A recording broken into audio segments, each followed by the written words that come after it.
This is What Can Make It Better. This is our podcast, our panel. We like to talk and we like to bring solutions, things that we feel can make the world better from all different areas that we cover and stuff like that. Different areas, it could be big or small. It doesn't matter as long as we feel it's something that can help people mentally, physically, spiritually, in all different areas of life. Peace to the room. Peace, everyone.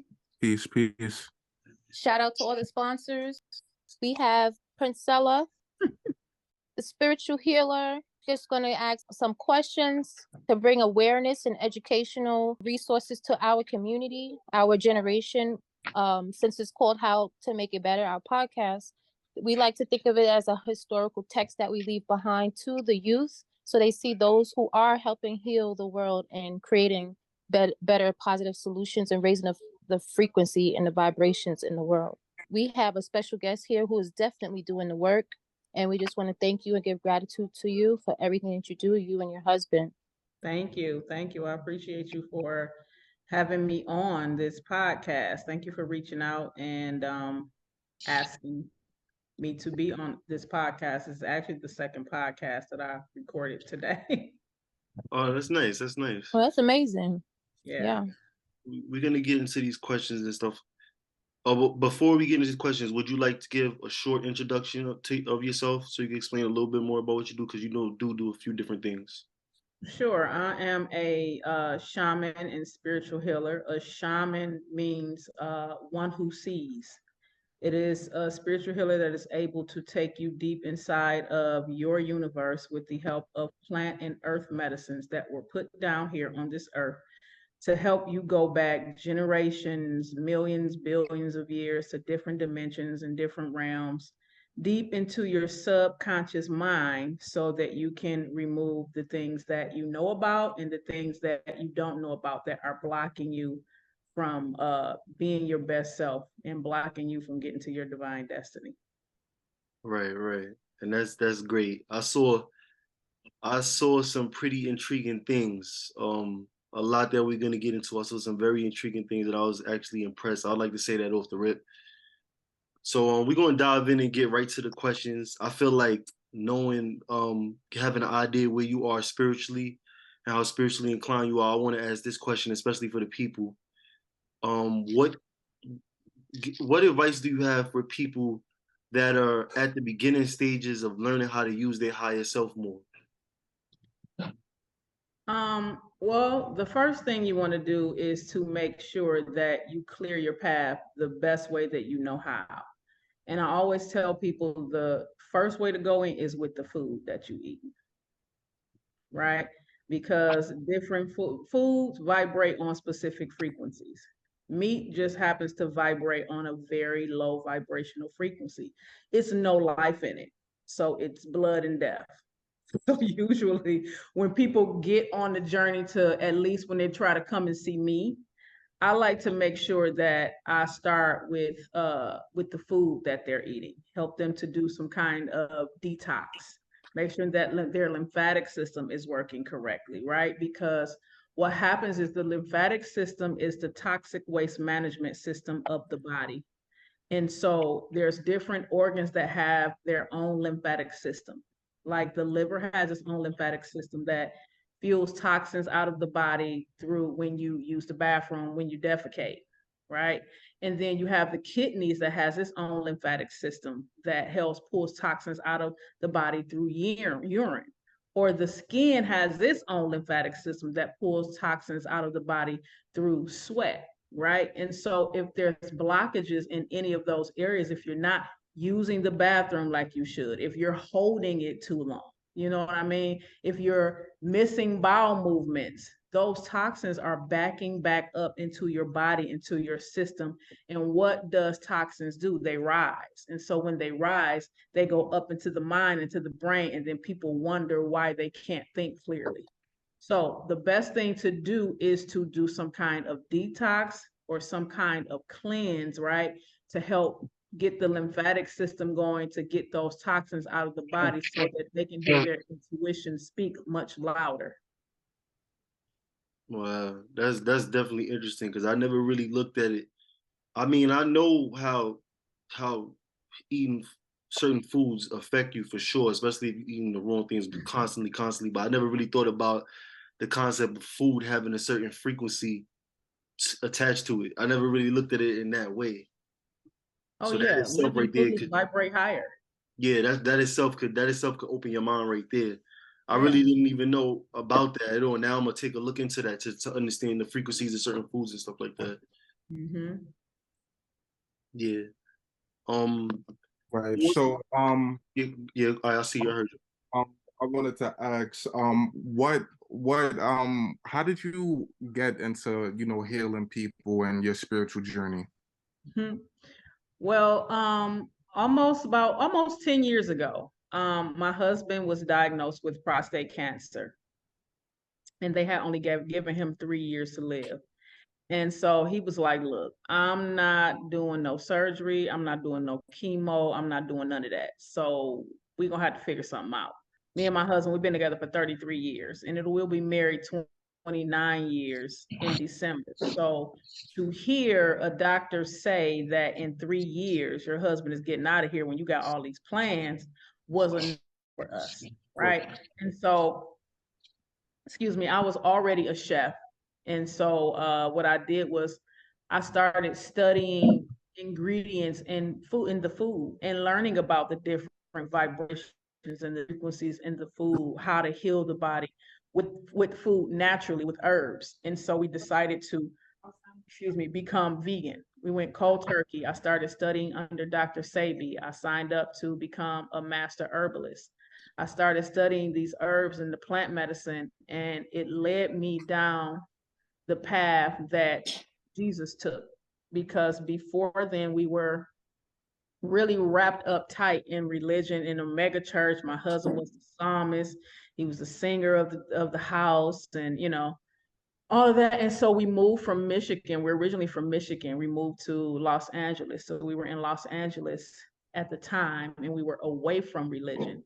But I know that those times that we were caught up in religion, I was the rebellious one. I was the one that was asking the questions. I was the one that said, where was the one that's going to come, that's going to do things greater than Jesus? Because I ain't seen him yet. So I'm in church saying, I want proof that it's a God. I don't want to have to die and then see God in heaven. No, I want proof. So who knew that when we decided in 2012 to move to Los Angeles, that was going to start the journey of me getting proof that there is a God.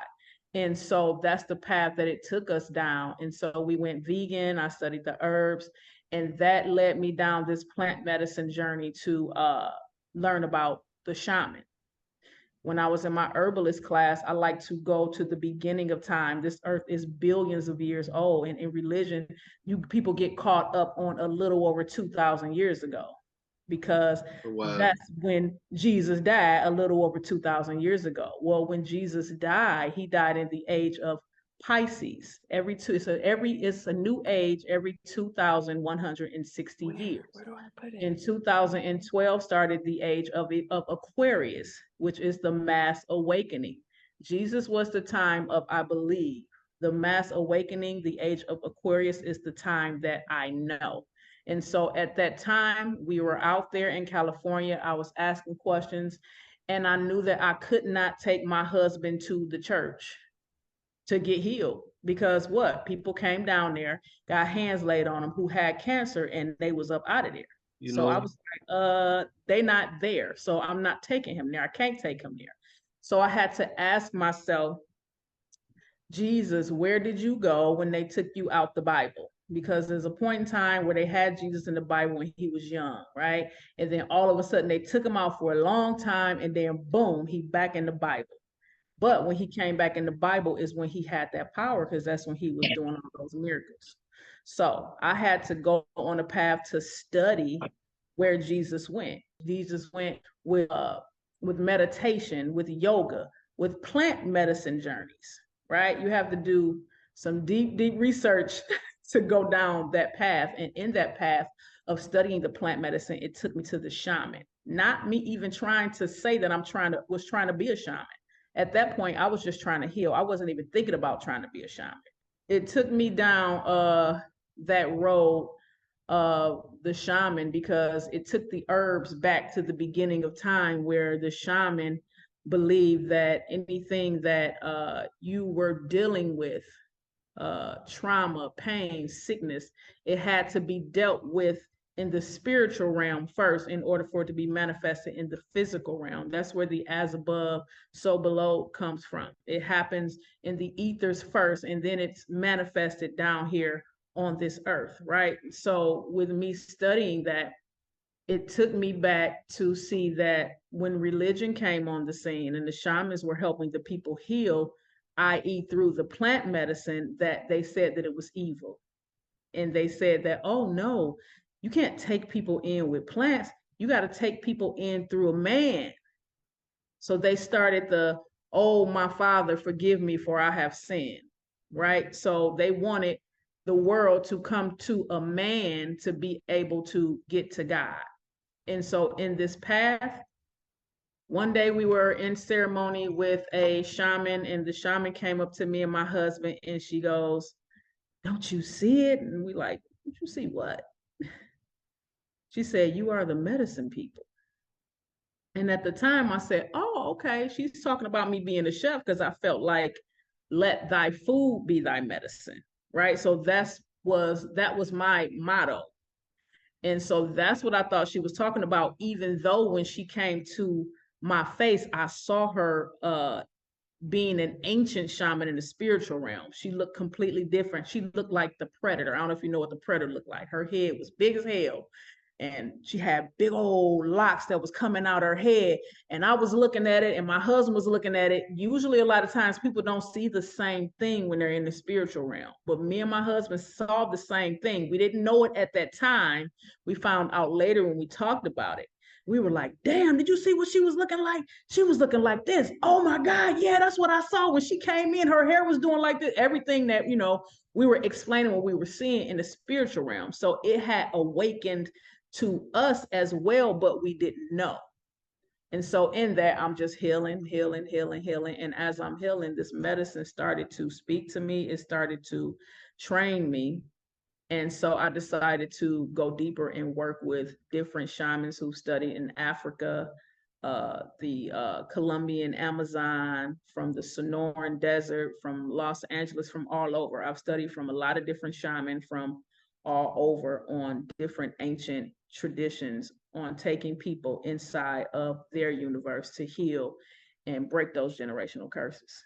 Yeah, that was Wow. overwhelming. I'm very impressed, and I'm very intrigued. God bless you. Thank you so much. Thank you. I like that you took that you did the due diligence so much. Like you really dug so deep in to get to different things, like to a point where you was like, yo, where did Jesus go in? And you starting to realize like all these doctrines is not healing us and stuff. And you really had to get a lot of knowledge too. You had to do a lot of work within, and you had to do a lot of work out here just to meet these people and do all of these things. It's impressive.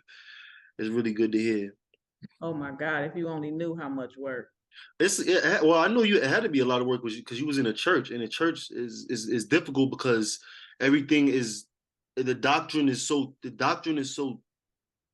it's so I don't know it's at the lowest form of the doctrine it possibly can get to in the church. It's so low that it's just like you don't even have room to vibrate up and ask questions.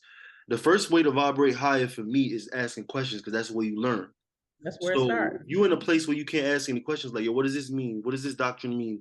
What does this word actually mean? What does this parable mean? Or what is this type of healing? What is this kind of healing? No, that kind of healing is evil. That kind of healing is bad. That's Right. negative. So you're gonna just be sitting there vibrating on fear the whole time and just waiting for something that ain't, that I'm not gonna say ain't coming, but it's not coming in the way you think. So yeah, that spiritual awakening sound like a lot. It sound heavy. It sound heavy. Oh yeah, who in the hell want to go through that to awaken to their divine destiny? Like, for real. I mean, I feel like the darker, in all honesty, it's a yin yang, it's a polarity thing for me on some level, because the darker the situation that you go through is the more momentum for reverse. It's just like that's why some of the people that are some of the biggest, most important people, whatever. I don't really do stipulations on famous people and stuff like that, but let's say we take a famous person as an item. Some of those people are some of the people that went through the craziest things in their life, and it's like, how'd they turn from that? That's because of the momentum of the negativity. They was like, yo, I could turn this around in some way, and they found a way to turn it around. So all them dark, twisted things that happened to us deciding to say, yo, let's use it and let's cultivate something great with this terrible time in my life. It turns into pure gold at some point if you start doing that. Oh yeah, you definitely got to do the work. You got to do the work. If you ain't ready to do the work, then you're not ready to level up. Right. Period. Exactly. Does anybody want to share a quick note before we go to the next question? Does not let some people in the room. They waiting in the room. Oh, I thought you were still controlling that. All right. I have to say I'm amazed because it came up on my feed, your ads, because I'm a holistic student and I specialize in herbs and sea moss and all that good stuff. So that's what you see on the screen. That's my my logo there, Squeaky Clean Juices and Gem. That's where I contact you from. So when I saw that, I was just like, what? Like, okay, we got to talk to her. This is amazing. So now, can you talk about your current situation with upcoming and recurring spiritual and holistic retreats? Like, what does that consist of? Like, and how do you go about developing? Like, do you go off of people like requesting these things, or like how do you go about that? Well, what I do kind of right now is I love to be led by spirit, right? I don't like to be just out there willy-nilly. You know, normally I hear in my spirit where to have a retreat or an overnight ceremony, and then from that point on I just start planning. And when I plan, I advertise through my social media, through my email list, and people come. People fly from all over to come, and some people drive all over to come to these retreats. It's not a come so whoever will, right? I'm not just letting any and everybody just come to my retreats. They have to go through a process. They have to do a health intake form. They have to do a Zoom intake interview. I have to make sure that they are the right candidate, that they meet the criteria, right? Because everybody does not have the same intention, right? And if you're trying to come to one of my retreats with some BS, I'm going to see it and I'm gonna shut it down, and you're not gonna be able to come. I will say no. I do not let everybody come to my retreats. But if I know that the people are there and they really want to heal, then they meet the criteria, then I'll allow them to. My retreats are set up through spirit, so it's always the perfect combination of people, always. I love that. I love that you go off of spirit, because spirit does lead you the right way. Does lead you the right way. And as a discerner, as a healer, you will feel out the intentions of people. And like you say, you don't want the wrong, it's nothing against those beings, but you can't always think you're gonna get over on us, especially when our third eye and our knowledge especially bigger. in ceremony. I see it. Some people have, gotten past. Don't get it twisted, but in ceremony, I see it.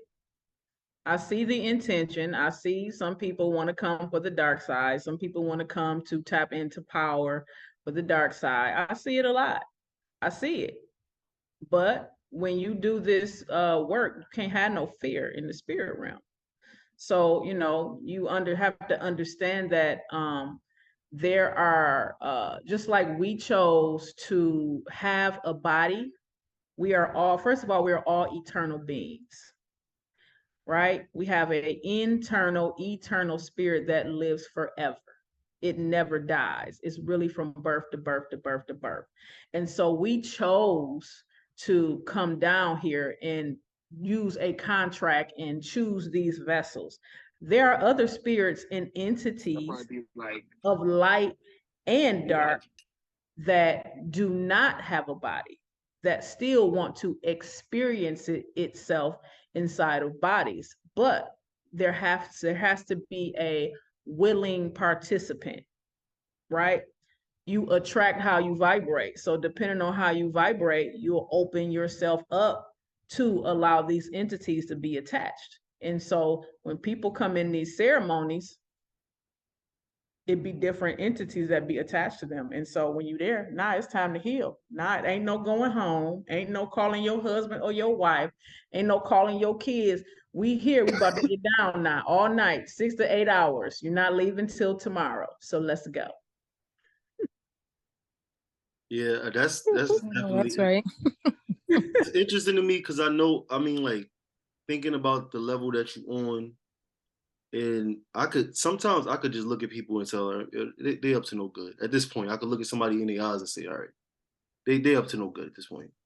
But I can only imagine what you would think, how easier it is for you to probably notice, like, oh, I saw that one little instance of what the behavior, not even with necessarily a big mannerism or anything too much. You could just see something, just feel certain energy, probably certain frequency change when they come around, and just things that are just you're probably more spot on. It's probably quicker for you and stuff like that. And I can imagine how that is because I've dealt with things like that, like feeling certain energies out and stuff like that. And I'm not like I'm spiritual, but I'm a student at the end of the day. So Oh, yeah. listen, life is the earth is a classroom, right? Oh yeah, I So love that. I love that. it is. You come here Good. I'm to a baby learn the again. lessons, pass the test, and ascend to the next level. That's what earth is. So the minute you stop learning, like, why are you even here? Like, you're Right. supposed to be learning. Trauma I is think that is continuous, depression so right there. healing is continual. That is so-called depression when you think you can't learn no more. Yeah. Yeah, a lot of people do fall into deep depression. Before we talk about that though, can I just talk a little bit about the medicine so that people can understand the medicines that I work with, why I work with them, and why it is able to help people heal from trauma? Sure. Okay, so the first medicine that I want to talk about is psilocybin. It is psychedelic mushrooms. They call it psychedelic mushrooms. It has a lot of different names, right? But it is mushrooms, and when you ingest these mushrooms and they break down into the body, they turn into psilocin or psilocybin. And it is able to take you back how far your DNA dates back. Everybody on this live, the people that's not on this live that have a soul, their DNA dates back 1.5 billion years. And no matter where you walk on this earth under the ground is something called mycelium. And mycelium is like tiny white threads. It is a network. It's a literal network underground. It looks like white threads, almost like spider webs, but a lot thicker. And this is what the medicine grows from. But the mycelium is also the reason that the trees can communicate with other trees, or grass communicate with flowers, or one tree can swap nutrients from itself and send it to another tree way down the road. This medicine has been on this earth for billions of years. Your DNA dates back 1.5 billion years. When these vessels die, when the ancestors' vessels pass on, they bury them in the ground. Under the ground, no matter where you walk on this earth, is mycelium. It is the mycelium that breaks the body down once it's buried to the skeletal form, right? So it is processing all of that knowledge, all of that energy into the network. So, and it brings the life. Boom, the fruiting body of the mushroom. And when you eat this mushroom, it taps you into your universe. It taps you into 1.5 billion years, to different dimensions, to different realms, to ancestors, right? And so that's what that medicine does. A journey in psilocybin can last anywhere from 6 to 8 hours. And once ingested, it can take anywhere from 30 to 45 minutes to kick in, but it can kick in as fast as 15 minutes. Usually when it kicks in 10-15 minutes, that's usually the one that got to do the most work in the ceremony. And so when it happens, when I tell people that and we're in ceremony and it kick in fast, they be looking like, oh shit, it done kicked in on me. real quick. I mean, I got to do the most work, but it's nothing to be afraid of because you're going inside of your universe, right? Your subconscious mind. This medicine is helping to help lie dormant the ego while it is creating new neural pathways in the brain. It is opening up your subconscious mind. The subconscious mind is forever. It never sleeps. It records everything that you've ever saw, that you've heard, anybody that you've ever walked past. It is recording all of that, right? In this life and past lives, right? So it is open with this medicine. That's why you have to be careful who you sit with. Just don't go sit with anybody because everybody don't have the same intentions. It is an imprinting, right? You want to be very careful who you allow to whisper in your ear when your subconscious mind is open, right? So that's how people can say, I went to sleep and had this crazy dream and somebody showed up from when I was a child. I didn't even forgot about them. No, you may have forgotten about them, but the subconscious mind hasn't forgotten, right? So a lot of times when trauma happens so bad that it's boom, locked away in the subconscious mind. So a lot of times people will come in my ceremony and they'll see the medicine will show them that they were molested at one time, right? That they were had a really bad trauma happen to them. They'll see it, they'll remember it, they'll see a past life or ancestor may show up. It's a lot of different things that can happen. And so we work with them on making sure that we help them to remove those signatures. Because when trauma happens, it's a signature in the body. And if you allow it to stay in the body, it will cause blockages, right? So the point is to go to the root cause of whatever it is your intention is to remove from your body. Let's work on that. Let's go to the root cause. Let's work it. Let's pluck it up. And then let's move on. Let's ascend to the next level. And let's just keep learning about yourself because it's about putting yourself first. And it is about self-mastery. Intense. That's one. And then when we come back, I can talk about the next medicine that I provide. Another one's called Bufo. All right. So we got like 3 minutes left. I know you could probably answer this quickly in the 3 minutes. What are you possibly telling these people before you tell them, like, you got, like, y'all taking this? Are you ready? Like, what are you telling them? What's the onboarding for this? Right. Okay, well, I give them rules. First of all, I tell them 3 most important things before you go on the journey, right? It is the set. Your mindset has to be a certain mindset. So I'm going to help make sure that your mindset is there. The second most important thing is the setting. It is your surroundings. You have to feel safe at all times. Period. We're going to make sure you feel safe at all times. The third, the most important thing, they're all equally important, is dosage. Everybody don't get the same dosage in my ceremonies or in my retreats. I go on a ceremony, on a plant medicine journey myself before every retreat, every ceremony. I said the medicine speaks to me. It shows me the future. It's a lot, right? And so it also gives me the people's dosage. God know what it is. God know what everybody needs. God created this medicine. So at that point, I give them their dosage. When we get there, I tell them the rules. Don't turn on the lights. The lighting is perfect how the lighting is. I tell them about the bathroom being a portal. We just go down. We can talk about more and all that. You know what I'm saying? I tell them why not to look in the mirror. You know what I mean? It's a lot of different things. Your mind couldn't even fathom the things that you will experience in a journey. Your mind can't even fathom it. Thank you all. Creative Collection will be right back.